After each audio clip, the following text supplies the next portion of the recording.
Welcome back to the channel, guys. Welcome to another review. This is Anthony with Cratylus Gaming. Today we're going to talk about GhostRunner.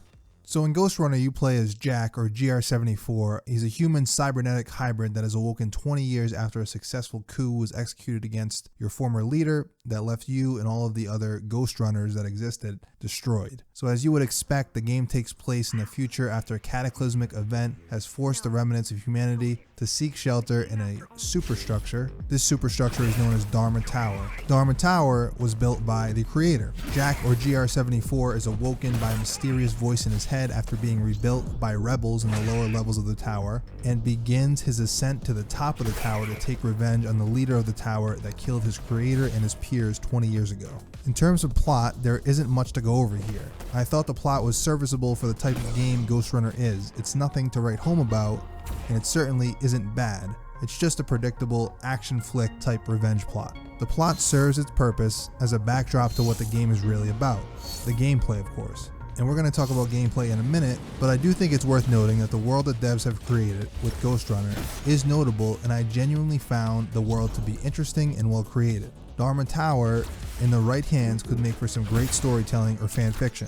I will definitely be keeping an eye out for any new material that is set in this interesting universe. Let's talk about graphics. So GhostRunner looks great. It runs well on the PC, the character models are really good, textures look lifelike, lighting is great, and the shadows have a lot of depth. It seems to be optimized really well. I didn't have any frame drops on my PC. You can check my specs in the description below. As far as audio goes, it was dominated by the soundtrack, which adds to the cyberpunk feel of the game. It's a very 80s cyberpunk soundtrack, and I thought it was really well done. The sound effects are excellent.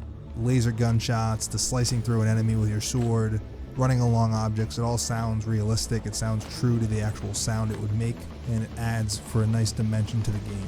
In terms of the overall atmosphere, the visual and audio elements that are done so well combine to contribute to the seamless cyberpunk experience that GhostRunner gives you. The environments are varied enough to keep the game feeling fresh and make you feel like you're actually inside the massive superstructure of Dharma Tower. The environments themselves are well done with lots of small touches to really add to the dystopian feel of the world. Whether it be a dazzling section of Dharma City or the slums of the base district, the environments feel fleshed out and fully realized in terms of the story this game is trying to tell. The story, of course, is about the last GhostRunner, Jack, or GR74, and as a GhostRunner you wield a katana. The katanas in this game are a focal point, and rightfully so, as they are completely awesome. They look so good that I would actually consider purchasing one if someone were to actually make them. They add a nice trophy element to the game, which gives you something to find / look forward to, and they just look fantastic. Let's talk about gameplay. First-person platformers are generally underserved. I think this is most likely due to concerns about the amount of precision necessary for the player to have a good experience. Obviously, a third-person perspective lends itself more to the precision and overall awareness of the player, so it is easier for the player to navigate the environments, especially when combat is introduced. And I think that the idea is that a first-person platformer would feel clunky and imprecise, and that's why it's not done more. Luckily, GhostRunner manages to deliver satisfying platformer gameplay with a heavy dose of combat, despite being in the first person, and it does this with excellent pacing as well. And I think this is where it really shines in terms of gameplay. Its movement system is, for the most part, smooth, responsive, and highly accurate. So accurate, in fact, that there are sections that demand pinpoint accuracy from the player at neck-breaking speeds. When you're on point with this system, you feel like an actual GhostRunner, sprinting, wall running, jumping, and slicing your way through the maps the game offers. The game had me at the edge of my seat more than a few times as I was transfixed by navigating the clever parkour and combat sequences. As I mentioned, level design is another highlight of the game. Obviously, as a platformer, level design needs to be good, but GhostRunner takes it a step further with intuitive but challenging levels that seamlessly blend combat and parkour elements that test the player's skills, awareness, and sometimes their resolve. To my earlier point about pacing, this is the critical area that the game is massively successful in. The game does a great job of letting the player get used to the controls and feel of the gameplay early on, and as you progress through the game, levels become more and more challenging, continuously testing your mastery of the core gameplay mechanics and the different applications of those skills in novelty ways. The game features basic abilities like dash, grappling hooks, and hack ability on certain predetermined level pieces. These are nicely incorporated into the flow of gameplay and never feel forced or out of place. As you develop as a GhostRunner, you'll unlock special abilities.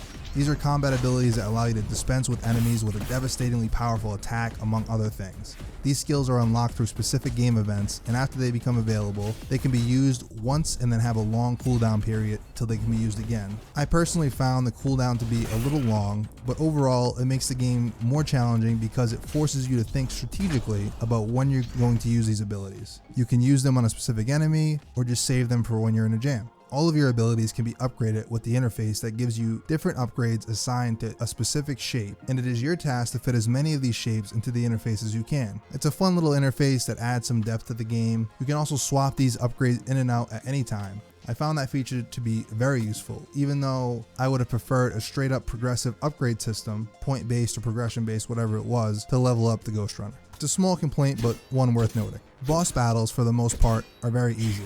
Too easy relative to the lion's share of the game. It makes the experience feel a bit lopsided at times. Personally, I found that most later game combat areas were more challenging than the last two boss fights. I personally felt the bosses were uninspired, lacking in imagination just as much as in HP or unique abilities.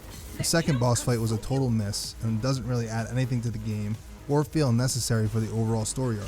However, I personally found the first boss, Tom, to be both extremely challenging and highly imaginative, if not supremely frustrating to beat. And of course, this brings us to the fundamental issue that most casual players will face with this game.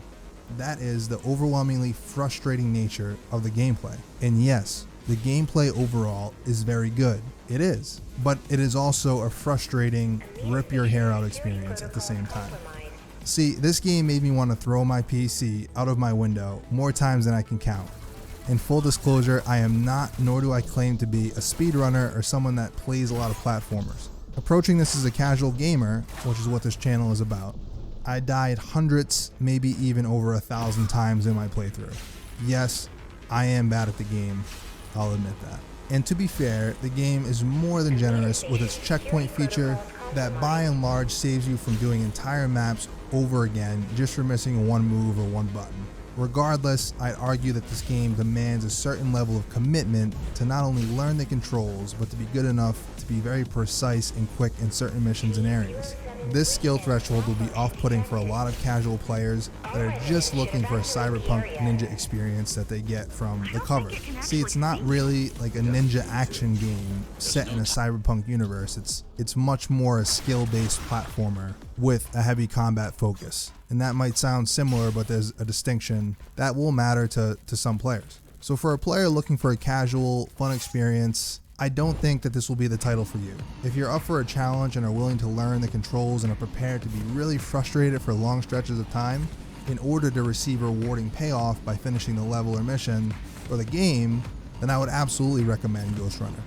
GhostRunner largely succeeds in what it sets out to be, a highly entertaining, action-packed platformer that is surprisingly nuanced, dazzles graphically, and inhabits an interesting world.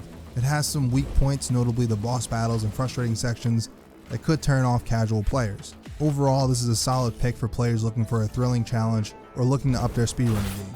I give GhostRunner a 4 out of 5.